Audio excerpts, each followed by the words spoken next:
Smart news के नाजरीन अस्सलाम वालेकुम। आपको ताज़ा तरीन खबर से आगाह करते चलें। गरीब आवाम के लिए एक और मुश्किल, पेट्रोलियम मनसूयात की कीमतों में बड़ा इजाफा।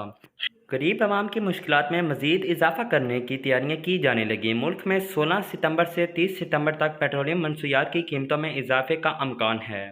अमली सतह पर अजनास की कीमतों में इजाफे के बायस निगरान हुकूमत एक बार फिर पेट्रोलियम मनसूयात की एक्स डिपो कीमतों में इजाफे का ऐलान कर सकती है। ऑयल सेक्टर के तखमीने के मुताबिक सितंबर के अगले 15 दिनों में पेट्रोल की कीमत में 10 रुपये फ़ी लीटर, हाई स्पीड डीजल की कीमत में 9 रुपये फ़ी लीटर इजाफे का अमकान है। इसके अलावा फ़ी लीटर मिट्टी का तेल 10 रुपये और लाइट डीजल ऑयल 8 रुपये फ़ी लीटर महंगा हो सकता है। हुकूमत ने मालियाती फ़ंड IMF की शराइत को पूरा करने के लिए पेट्रोल 60 रुपये फ़ी लीटर, हाई स्पीड डीजल 50 रुपये फ़ी लीटर लीवी ऐद कर रखी है। दूसरी जानिब हुकूमत पाकिस्तान स्टेट ऑयल PSO को पेट्रोल HSD पर 3 रुपये फ़ी लीटर एक्सचेंज रेट एडजस्टमेंट की इजाज़त दे सकती है।